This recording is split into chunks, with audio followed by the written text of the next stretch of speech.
Sa Game 3 ng Boston Celtics versus Indiana Pacers sa last 10 seconds ay lamang doon ng 1 point ang Boston Celtics 112-111.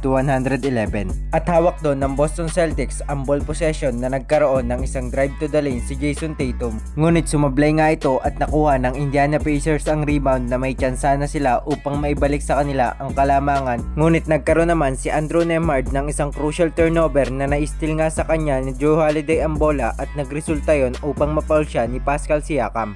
At yun ang naging dahilan para makagawa si Jrue Holiday ng dalawang clutch free throw na nagselyo sa kanila ng panalo 114-111.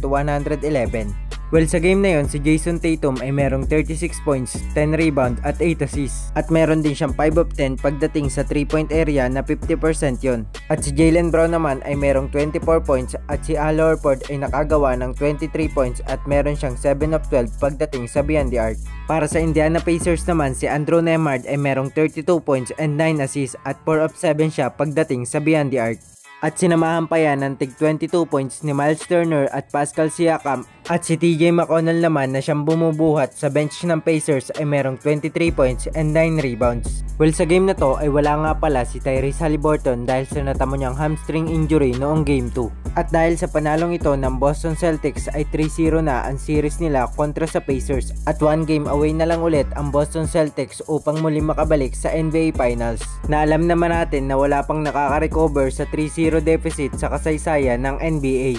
So since dumating si Jason Tatum at Jaylen Brown sa Boston Celtics ay masasabi natin na maganda ang itinakbo ng kanilang prangkisa. Dahil sa 7 years ng paglalaro ng dalawa sa Boston Celtics ay nakaabot na sila ng 5 beses sa Conference Finals at 1 beses naman sa NBA Finals na ito ay noong 2022 na natalo nga sila ng Golden State Warriors. Ngunit this year ay may chance na naman sila upang makapasok sa NBA Finals at ito na ang pangalawang beses na makakapasok sila sa NBA Finals sa pangunguna ng kanilang dalawang superstar na si Jason Tatum at Jaylen Brown.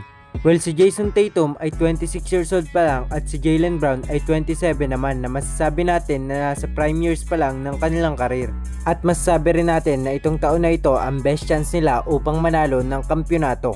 At bukod dyan ay malaking achievement rin ito hindi lang para sa kanila at para na rin sa kanilang prangkisa. Dahil kung mananalo nga ang Boston Celtics ng championship ngayong taon ay sila na ang may pinakamaraming championship sa lahat ng team sa NBA. Dahil sa ngayon ay tie pa rin sila ng Los Angeles Lakers na may tag 17 championship na kung sila nga ang mananalo ng championship this year ay ang Boston Celtics na ang i-consider na may pinakamaraming championship sa NBA.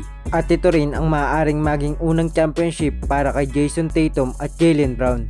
Well, sa tingin nyo, posible ba na ang Boston Celtics ang itanghal na 2024 NBA champion?